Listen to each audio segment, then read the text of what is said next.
Yeah, I mean, obviously it was great. It was great for the team to be able to push a little bit further than we had in the past, and do something that hasn't been done very often as far as the conference goes is great. And it took a lot of hard work from the players as well as our coaching staff. A lot went into it, so I'm really proud of everyone's effort from last season, and this year brings a new year and a new opportunity. The first thing is just making sure that we are where we need to be physically. From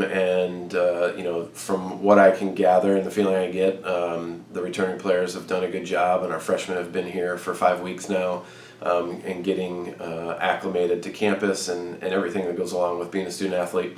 So that's first and foremost, getting everybody on the same page, making sure they know our staff's goals for preseason. And that's really to incorporate our new players and do the best that we can in picking up kind of where we left off. I think last year we evolved as the season went along and peaked at the right time.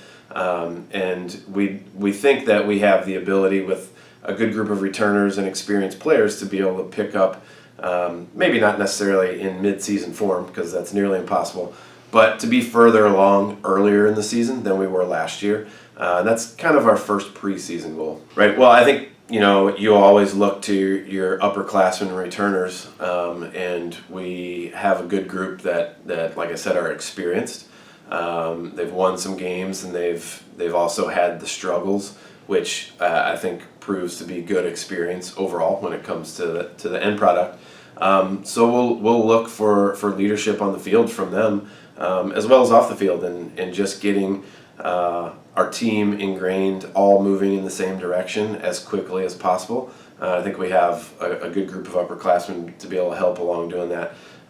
Certainly Emily Grawl is a returning player, and Caroline Hofert, as well as Julie Rossi, a goalkeeper, who all had really good seasons last year, and I know they're motivated to continue that, not just happy with having a good season, but wanting to kind of do the best they can again, because upperclassmen usually tend to pull the team along, and they're great examples of athletes and teammates. So we'll look for them for sure to kind of help lead the way. I like to think that we can be fairly dynamic and change with the game or the circumstance, because certainly you get into some games and maybe the other team is dictating the way the game goes early on or late on, and you have to be able to be flexible. But certainly we want to be able to pass the ball whenever we can, but also have the recognition of, well, this is a game where we need to be a little bit more direct, and it's not going to be so much. It's not going to be as beautiful soccer, but it's about being successful. So hopefully, I thought that's one of the things that we evolved into last year as a team that could play, a couple of different ways. And so to say that we play one way, I don't think is accurate. That we prefer to play one way would probably be to be able to combine and have moving parts and move the other team around, I think, offensively. And then, but we'll always start with defense as our basis, and have the principles of our defensive shape and the roles and responsibilities around the field as our first priority. That will hardly ever change. The principles will never change. The other team's formation and what they're trying to do will tweak that a bit, if you will. So I don't see a whole lot changing. Last year we were able to score a fairly good amount of goals, but we weren't quite as good defensively as we had been in seasons prior.